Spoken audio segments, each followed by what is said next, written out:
वज़ीर-ए-आज़म से IT माहिर मरहूमा अरफा करीम के वालिदैन की मुलाकात। वज़ीर-ए-आज़म की कम उम्री में IT खिदमात पर अरफा करीम को खिराज तहसीन। लाहौर का IT टावर अरफा करीम के नाम से मंसूब किया। वज़ीर-ए-आज़म शहबाज शरीफ की जानिब से कहा गया, नौजवानों को बैनुल अक़वामी मयार की IT एजुकेशन देना हुकूमत की तरजीह है। पाकिस्तान को खित्ते में IT शोबे का मरकज़ बनाने के लिए कोशा है।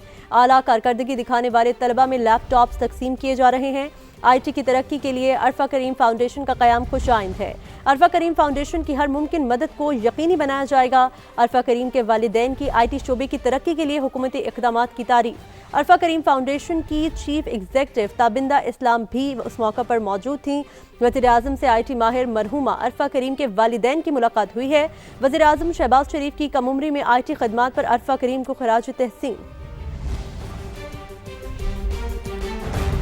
पाकिस्तान तहरीके इंसाफ के बानी रहनुमा अकबर एस बाबर ने बानी को सानिहा 9 मई का बराह रास्त जिम्मेदार करार देते हुए उन्हें इस केस में भी सजा की पेशगोई कर दी। कहा, अगर हुकूमत PTI फॉरेन फंडिंग केस के फैसले पर अमल दरामद करती तो सानिहा 9 मई ना होता। PTI के बानी रहनुमा ने समा के deputy bureau chief Islamabad Behzad Salimi के साथ खुसूसी इंटरव्यू में मजीद क्या कहा, आइए आपको दिखाते हैं। अस्सलाम वालेकुम। साबिक हुक्मरान जमात पाकिस्तान तहरीक इंसाफ अपने अंदरूनी और बैरूनी चैलेंजों के बायस अपनी बका के हतमी मराहल में दाखिल हो चुकी है। PTI को जिन मुश्किलात का सामना है उनमें एक बड़ी वजह उनके बानी रहनुमा अकबर एस बाबर के वो मुकदमात थे जिनकी वजह से पाकिस्तान तहरीक इंसाफ को कई मुश्किलात का सामना करना पड़ा और वो अपने इंतखाबी निशान से भी महरूम हुई। इस वक्त हमारे साथ मौजूद हैं अकबर एस बाबर, उनसे बात करते हैं। बाबर साहब, यही अहदाफ थे आपके जो आपने जदोजहद शुरू की, अब PTI पर पाबंदी की बातें हो रही हैं? मैंने फॉरेन फंडिंग केस किया नवंबर 2014 में। उस वक्त इमरान खान और उस वक्त की जो इस्टेब्लिशमेंट थी वो 1 पेज पे थी। जो मुझ पे गुजरी मुझे पता है, जो मैंने बर्दाश्त किया मुझे पता है। मैं अपने रास्ते से नहीं भटका क्योंकि मुझे पता था कि मैं सही रास्ते पे हूँ। मेरा रास्ता सही था और बाद में वो साबित भी हुआ। हवा हमारे खिलाफ थी, निज़ाम हमारे खिलाफ था, हमने अपने कॉम्पिटेंस और मेरिट से तमाम फैसले जीते। ये पार्टी पे पाबंदी की बात कर रहे हैं PTI की, इस नहज पे कौन लेके गया? ये मुल्क दुश्मन सियासत किसने की? कौन शख्स था वाहिद जो इलेक्शन कमीशन के बाहर खड़े होकर कहता था कि ये फॉरेन फंडेड पार्टी है और फॉरेन फंडेड पार्टी किसी मकसद के तहत ये फॉरेन फंडिंग हो रही है, इसका सदेबाब करें, इन लोगों के खिलाफ कार्रवाई करें, इनके खिलाफ जो जराइम है जो साबित हो चुके हैं इनकी कार्रवाई करें। क्यों नहीं की? अहम बात यह है कि मेरे जो तमाम इल्जामात थे वो तो अदालत ने साबित किए ना। अब ये उसके बाद वो हुकूमत वक्त का काम था, उस वक्त भी और आज भी, कि उस फैसले पे अमल दरामद कराते। मैं उस वक्त भी इलेक्शन कमीशन के बाहर खड़ा होकर कहता था कि देखिए ये कौमी सलामती का मामला है। एक जमात जो फॉरेन फंडेड है, फॉरेन एडेड है, वो किसी मकसद के लिए उसको फॉरेन फंड्स मिल रहे हैं, और अगर काश वो करते तो शायद 9 मई ना होता और उसके बाद ये जो मुल्क दुश्मन सियासत ना होती। आज जो PTI पे पाबंदी की बातें हो रही हैं, इसका जिम्मेदार इमरान खान है, इसका जिम्मेदार वो टोला है जो दरबारी कल्चर के तहत वो सच बोलने से कासिर है, क्योंकि उनको तो सस्ती शोहरत चाहिए, उनको तो एक सियासत चाहिए, उनको तो एक वजारत चाहिए, MNA चाहिए, कमेटी की कोई अहम ओहदा चाहिए। ये घुसपैठी है। अब PTI का देख लेना, PTI में क्या है? इमरान नहीं है तो उसके खानदान है, लेकिन उनकी फैमिली का कोई रुकन जो है पार्लियामेंट में तो नहीं है। कौन who's calling the shots? वो जेल में बैठ के फैसले कर रहे हैं जबकि वो गैर कानूनी है, गैर आईनी है। कहते हैं जी अच्छा इस वज़ीर आला को बदल दो, तो कहाँ है डेमोक्रेसी? क्यों नहीं पार्लियामानी पार्टी फैसला करती कि जी आज हमारा ये लीडर ऑफ द हाउस है, 6 महीने बाद ये होगा? क्यों नहीं वो डेमोक्रेसी लेके आते? फैमिली कंट्रोल कर रही है ना। आज जो ये सारी आप अडियाला के बाहर देखते हैं और वहाँ से जो डायरेक्टर्स आते हैं, सेक्रेटरी जनरल किसने लगाया? सेक्रेटरी जनरल कहाँ से है? सेक्रेटरी जनरल तो इलेक्टेड होना चाहिए। तो आप चाहते हैं कि स्पीकर बानी PTI के नामजद करदा अपोजिशन लीडर को नोटिफाई ना करें? वो कर ही नहीं सकते नॉमिनेट, वो गैर कानूनी है, वो इसको सजा याफ्ता है। मुझे ये बताइए कि लीडर ऑफ द अपोजिशन के लिए क्यों नहीं PTI की जो पार्लियामानी जमात, PTI तो इसको रिकगनाइज ही नहीं है, लेकिन जो भी है वो एक बैठते हैं और प्रॉपर एक इलेक्ट्रल प्रोसेस के जरिए अपना लीडर ऑफ द अपोजिशन इंतखाब क्यों नहीं करते? कौन रोकता है? कौन रोकता है स्पीकर को ये कहने के लिए कि जी आप अपने इलेक्शन कराएं, हम सुपरवाइज करेंगे, जो भी आप लीडर ऑफ अपोजिशन के तौर पे डेमोक्रेटिकली इलेक्टेड होगा वो हमारे लिए काबिल कबूल है। That's democracy. आप कह रहे हैं कि जेल में बैठ के एक शख्स फैसले कर रहा है, तो उनकी पार्टी में तो कोई किसी के पास अथॉरिटी नहीं है, उनके किसी के फैसले को जो मौजूदा क़यादत है उसको तो कोई मानता नहीं है, तो फिर जेल में बैठा शख्स फैसले नहीं करेगा तो कौन करेगा? देखिए, अथॉरिटी की कमी नहीं है, कैरेक्टर की कमी है। जो सिर्फ आए अपने मफादात के लिए, अपॉर्चुनिस्ट हैं, तो वो क्यों एतराज़ करेंगे? उनको तो बस ये जो शोहरत मिली हुई है सोशल मीडिया पे, उनका वाह है, खबरें लग रही है, वो मेंबर ऑफ असेंबली भी बन गए, कहीं हुकूमत भी मिल गई, कोई वजीर भी लग गया, तो वो क्यों? देखिए ना, केपी में जो हो रहा है ये हमें पत्थर के ज़माने में लेके जा रहे हैं, ये तो 16वीं सदी में लेके जा रहे हैं। इनमें इतनी कैरेक्टर ऑफ लीडरशिप नहीं है कि वहाँ पे शहीदों के जनाजे उठते हैं, उनको कंधा देने के लिए तैयार नहीं है, शहीदों के घरों में जाके ताज़ियत करने के लिए तैयार नहीं। दहशतगर्द को दहशतगर्द क्यों नहीं कहते? डरते हैं। जो फॉरेन फंडिंग का मामला था तो वो इसलिए थी कि आज एक जो हमने फ़ज़ा देखी एंटी पाकिस्तान जो बयानिया बनाया गया, तो क्या समझते हैं कि ये जो सारा एक एजेंडे के तहत हुआ? सामने जाहिर है सबके। देखिए, मुल्क दुश्मन सियासत और क्या होती है? आप बैरून मुल्क अमेरिका में उनकी कांग्रेस में करारदादें पाकिस्तान के ख़िलाफ़ मूव करते हैं कि पाकिस्तान पे पाबंदियाँ लगें, IMF को कहते हैं पाकिस्तान की इमदाद बंद करें, 9 मई को आप अपनी तनसीबात पे हमले करते हैं सिर्फ इस वास्ते कि आपको इक़्तिदार नहीं मिला। आप कहते हैं दूसरी दफ़ा मुझे वज़ीर-ए-आज़म बनाओ, चाहे मुल्क जिस दिन मर्जी जाए। मुझे याद आता है 1968 में शेख मुजीबुर रहमान, उस पर अगरतला कंस्पिरेसी केस था कि इसने इंडिया से मिलकर साजिश की है पाकिस्तान के ख़िलाफ़। तमाम ये मफाहमती सियासतदान, ये अपने आप को डेमोक्रेट्स, आइन और कानून का लबादा ओढ़ के कहते हैं शेख मुजीब को जेल से रिहा करो। उसको जेल से रिहा किया, उससे क्या हुआ? उसकी अलहदगी की तहरीक को तक़वियत मिली। अब आप मुझे बताएं कि वो पॉपुलर भी था शेख मुजीब, वो फॉरेन फंडेड भी था, और वो मुल्क का गद्दार भी निकला। तो आप चाहते हैं कि क्या पाकिस्तान में वही हालात दोहराए जाएं? आज शेख मुजीबुर रहमान का नाम और निशान बंगाली मिटा रहे हैं, क्योंकि शेख मुजीबुर रहमान भी कहता था मुझे हकीकी आज़ादी चाहिए। उसके हकीकी आज़ादी की जगह उसने भारतीय ग़ुलामी में बांग्लादेश को डाल दिया। तो आज बंगाली क्यों उसके खिलाफ बगावत कर रहे हैं? सपोजिटली वो उनका फादर ऑफ द नेशन था, क्योंकि वो हकीकत 2 जनरेशन बाद उनको समझ आ गई कि ये शख्स जो था ये गद्दार था। क्या इमरान खान को आप गद्दार समझते हैं? देखिए, जहाँ तक मैं किसी पे लेबल नहीं देना चाहता, ये सुप्रीम कोर्ट का काम है। मैं ये इस हद तक ज़रूर कहूँगा कि मुल्क दुश्मन सियासत हुई है और खुल के हुई है, और इसमें किसी किस्म का पाकिस्तान का मफाद नहीं है, और पाकिस्तान की सालमियत को ख़तरे में डाला गया, पाकिस्तान की कौमी सलामती को ख़तरे में डाला गया, पाकिस्तान को यमन बनाने की कोशिश की गई, पाकिस्तान को सीरिया बनाने की कोशिश की गई। ये तो अल्लाह का हमें शुक्र अदा करना चाहिए कि we were on the brink of civil total breakdown, जिससे हम वापस आए। लेकिन अगर हमने एक मॉडर्न सोसाइटी बनना है, अगर हमने एक डेमोक्रेटिक सोसाइटी बनना है, ये जो पॉलिटिक्स ऑफ मुफाहमत है, ये जो मुकमुका की पॉलिटिक्स है, इससे हमें आगे जाना होगा। और मैं ये आपको बता दूं कि मुझे आइंदा जो नज़र आ रहा है वो ये नज़र आ रहा है कि ये तमाम एक ट्रक में सवार होंगे और आगे पीछे पकड़ा होगा जी जमहूरियत, आइन और कानून, पर इस दफ़ा इंशाअल्लाह वो म्यूनिसिपैलिटी का ट्रक होगा, वो जमहूरियत का ट्रक नहीं होगा। तो क्या 9 मई सानिया का आप समझते हैं कि इमरान खान बराह रास्त जिम्मेदार है? कौन है जिम्मेदार? कौन है जिम्मेदार? वो नौजवान जो आज सफ़र कर रहे हैं जेलों में, इमरान खान जिम्मेदार है उसका, लीडरशिप जिम्मेदार है उसकी। उन्होंने उनको गुमराह किया। अगर मैं होता तो मैं ये पार्टी को इस हद तक जाने ही ना देता। मैं इमरान खान को कन्फ्रंट करता, मैं उसको चैलेंज करता, मैं कहता कि ये मुल्क दुश्मनी है। क्या इमरान खान को आप सजावटें देखते हैं 9 मई में? मैं ये समझता हूँ जो ज़ाहिरन एविडेंस सामने आया है उसमें तो कोई दो राय नहीं है कि क्या हुआ इस मुल्क के साथ, और फिर कभी नहीं होना चाहिए। और अगर उसी सूरत में ये कभी नहीं होगा, उसी सूरत में एक और शेख मुजीबुर रहमान पैदा नहीं होगा कि जो भी उस रास्ते पे चलता है वो रेड लाइन होनी चाहिए। ये जो गरीब लोग जो जेलों में हैं, ये उन्हीं अदालतों की सजाफत है जिसकी सजाफत इमरान खान है या दूसरे जो लोग हैं। तो फिर अगर उनको जेल में रखने की क्या लॉजिक बनती है? आप जेल खोल दें ना, सबको बाहर निकालें। पाकिस्तान की सियासत को अगर हम गौर से देखें तो हमेशा जब भी ऐसी सूरत हाल बनी है तो मज़ाकरात से रस्ते निकले हैं। हाल ही में राना सनाउल्लाह का एक बयान सामने आया जिसमें उन्होंने कहा कि नवाज़ शरीफ, आसफ़ अली ज़रदारी, इमरान खान और जो दीगर मरकज़ी कायदीन हैं 4-5 वो बैठ कर बात करें और इस मसले का हल निकालें। तो इसमें क्या कोई हर्ज है कि पाकिस्तान को बंद गली से निकालने के लिए बातचीत का अमल आगे बढ़े? पाकिस्तान जो है ना इस बंद गली में है ही सियासत की वजह से, ये जो मुकमुका की सियासत है। राना साहब ने जो बयान दिया तो उनको चाहिए था कि वो इस बात पे भी गौर करते کہ جس شخص کو وہ کہہ رہے کہ جی وہ سارے مل کے بیٹھے، اس کو انہی پاکستان کی عدالتوں نے سزا دی ہے۔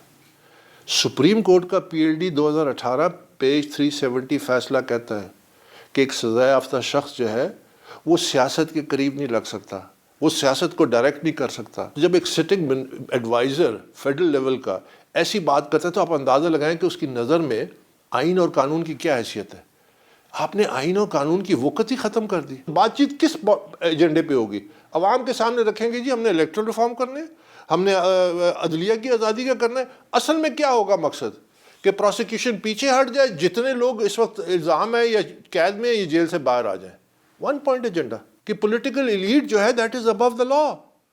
ہم ملک کو لوٹیں، ہم معیشت برباد کریں، ہم ملک کو بدنام کریں، ہم دہشت گردوں کی سہولت کاری کریں، ہم یہ تمام کام کریں، ہم بری و ذمہ ہیں۔ غریب آدمی جیب کاٹے، وہ جیل میں جائے 2 سال 5 سال کے لیے اور اس کی اپیل تک نہ سنی جائے۔ تو آپ بانی PTI کو مائنس کرنا چاہتے ہیں؟ میں نہیں کرنا چاہتا، انہوں نے خود اپنے آپ کو مائنس کیا۔ یہ شخص دنیا پاکستان تو چھوڑیں، کسی ملک میں اس کو یہ اختیار دے دیں اس کو کھا جائے گا۔ He is too toxic for any society.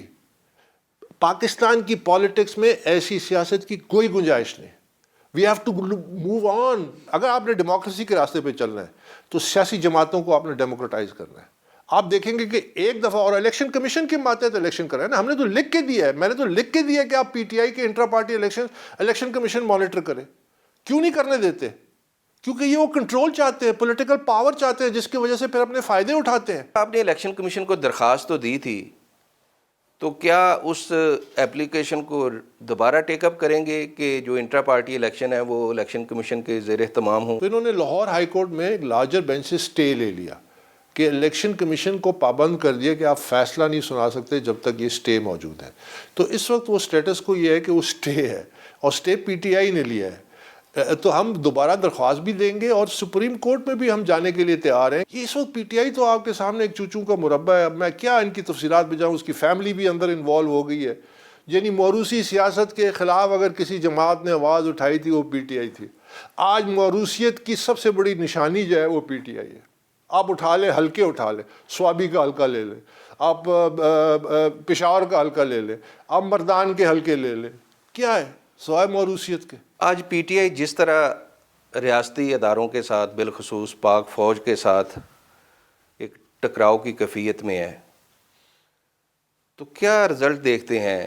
یہ کوئی مفاہمت کا یا کوئی بہتری کا راستہ نکل سکے گا؟ یہاں مفاہمت جو ہے وہ اصولی نہیں ہوتی، وہ وصولی ہوتی ہے، اپنے فائدے کے لیے ہوتی ہے۔ تو میں تو اس کا قائل نہیں ہوں۔ یہ ان کے جنازہ پڑھنے کے لیے تیار نہیں ہے۔ یہ کھل کے ان کو، یہ پاکستان کی سرکار کہتی ہے وہ دہشت گرد ہیں، UN کہتا ہے دہشت گرد ہیں، یورپین یونین کہتا ہے وہ دہشت گرد ہیں، یہ دہشت گرد کہنے کے لیے تیار نہیں ہے کیونکہ ان کو خوف ہے اپنی سیاست کا۔ تو ایسی سیاست تو سوسائٹی کو لے ڈوبتی ہے۔ اس کا مقابلہ کرنا ہے، ذمہ داری کس کی تھی؟ حکومت وقت کی۔ میں سمجھتا ہوں کہ وہ ناکام ہوئے۔ PTI کے اقتدار میں آنے اور خیبر پختونخوا میں اس کی جڑیں مضبوط ہونے میں کوئی طالبان کا بھی کوئی رول تھا؟ صاف نظر آ رہا ہے، دیکھیے نا، دونوں کا نیکسس جو ہے وہ صاف نظر آ رہا ہے کہ وہ ان کو کنفرنٹ نہیں کر رہے۔ وہ ان کو کیوں نہیں کنفرنٹ کر رہے؟ وہ اسے کچھ گینز کر رہے ہیں تو ان کو کنفرنٹ نہیں کر رہے نا۔ تو بابر صاحب، اگر یہ سب ایک ٹرک پہ سوار ہوں گے تو اس کا مطلب ہے کہ آپ پاکستان میں جمہوریت کا کوئی مستقبل روشن نہیں دیکھتے؟ میں اسے ڈیموکریسی نہیں مانتا۔ اگر آپ اس کو سمجھتے ہیں کہ یہ اس ڈیموکریسی نے پاکستان کو ڈیلیور کرنا ہے تو یاد رکھیے کہ پاکستان کی معاشرہ اسی طرح رہے گا، اسی پاورٹی میں۔ جو چلانے والے ہیں وہ اپنے آپ کو چلا رہے ہیں۔ ڈیموکریسی معاشرے کو چلاتی ہے، ڈیموکریسی کے بینیفٹس معاشرے کو ملتے ہیں۔ تصادم کی سیاست سے پارلیمان بھی کمزور ہوئی، سپریم کورٹ بھی کمزور ہوئی، تو آنے والے دنوں میں پھر راستہ کہاں سے نکلے گا؟ یہ سب سے بڑی کنسپریسی ہے اس ملک کے ساتھ، تصادم کی سیاست۔ سب سے بڑی کنسپریسی ہے کہ لوگوں کو اداروں کے سامنے کھڑا کرنا۔ سب سے بڑی کنسپریسی کہ اپنے اداروں کو پبلکلی بدنام کرنا۔ آج کون شہید ہو رہا ہے اس ملک کے لیے؟ اگر ہمارے پاس ایک مضبوط دفاع نہ ہوتا، یہ انڈیا آپ کو بخشے گا؟ You need strong defence and strong security arrangement. یہ آپ کی ضرورت ہے، نیشنل سیکیورٹی کا تقاضا ہے۔ تو آپ اس کو ویکن نہ کریں۔ سویلین جو رول ہے اس کو بڑھانے کا ایک ہی راستہ ہے، وہ تصادم اور انتشار نہیں ہے، وہ راستہ ہے کہ آپ پرفارم کریں۔ آپ کی جو سپیس ہے وہ خود بڑھے گی۔ کس نے روکا تھا عمران خان کو کے پی میں اس لڑکے کو لگاؤ یا کسی اور سمجھدار اور کمپیٹنٹ شخص کو لگاؤ؟ کس نے روکا تھا؟ Who made these decisions? It was Imran Khan. The buck stops with the captain. He made all the wrong decisions. He betrayed every ideal that we stood for. And now he's complaining, the law must come first. You have to have rule of law and then democracy.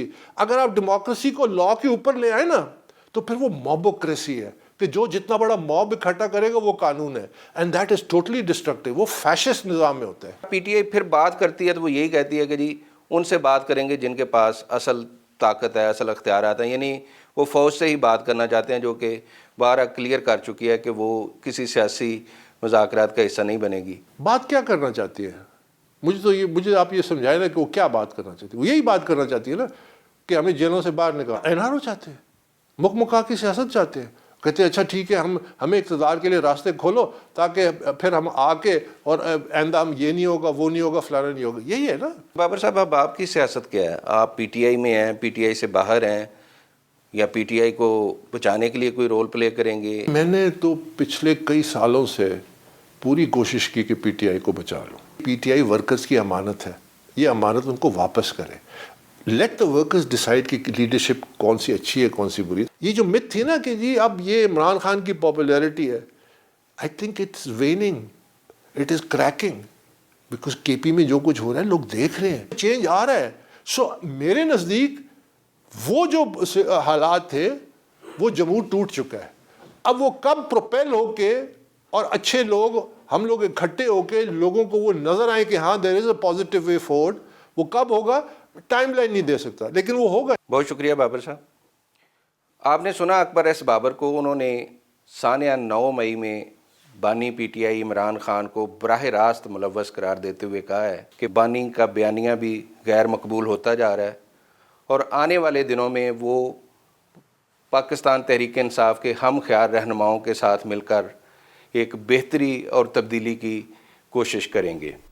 خبر دے کراچی سے نمائش چورنگی پر media when پر شرپسندوں کا حملہ, وزیر داخلہ سندھ کا notice, S S P east سے reports طلب کر لی, کسی کو امن و امان سبوتاژ کرنے کی اجازت نہیں دیں گے. وزیر داخلہ سندھ ضیاء الحسن لنجار کی جانب سے کہا گیا ہے جدید مانیٹرنگ نظام سے نشاندہی کر کے شرپسندوں کو گرفتار کیا جائے گا. پولیس کڑی نگرانی اور مانیٹرنگ کو مزید سخت کیا جائے گا, یہ کہنا ہے وزیر داخلہ سندھ ضیاء الحسن لنجار کا.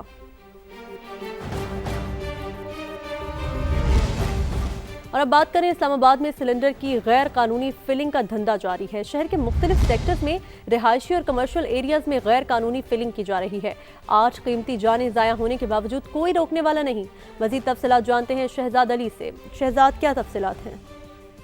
جی بالکل انتہائی اہم معاملہ ہے. آج صبح اسلام آباد میں ایک ناخوشگوار واقعہ بھی پیش آیا, جس کے بعد سما کی ٹیم نے شہر کے مختلف سیکٹر کا دورہ کیا, جس میں جو چیز سامنے آئی ہے وہ غیر قانونی طور پر فلنگ جاری ہے. اسلام آباد کے مختلف رہائشی اور کمرشل سیکٹر ایریاز میں یہ دھندا جاری ہے. 8 قیمتی جانیں ضائع ہونے کے باوجود ان کو کوئی روکنے والا نہیں نظر آیا. سما کی ٹیم نے شہر کے مختلف سیکٹر میں جب خفیہ آپریشن کیا تو G11, مہرآبادی, گولڑا, بری مام اور G7 سمیت مختلف جو سیکٹر تھے وہاں پر یہ ری فلنگ ہمیں نظر آئی. اور ہماری ٹیم جب کیمرہ لے کر وہاں پر پہنچی تو یہ دکاندار جو ری فلنگ کر رہے تھے غیر قانونی طور پر, وہ اپنی دکانوں کے شٹر گرا کر وہاں سے نکل گئے. لیکن ضلع انتظامیہ اور متعلقہ اداروں کی جانب سے کوئی بھی جو ہے وہ اس حوالے سے ایکشن سامنے نہیں آ سکا. اور شہری اس حوالے سے جو ہے وہ سوال پوچھ رہے ہیں کہ آخر کب انتظامیہ جو ہے وہ انسانی جالوں سے کھیلنے والوں کے خلاف جو ہے وہ کارروائی عمل میں لائے گی. شہریوں نے یہ بھی کہا سما سے بات کرتے ہوئے کہ انتظامیہ بڑا واقعہ ہونے کے بعد 2-3 دن پھرتیاں دکھاتی ہے, اس کے بعد جو ہے یہ معمول کی سرگرمیاں ہیں جو سما اس وقت اپنی سکرین پر ناظرین کو دکھا رہا ہے.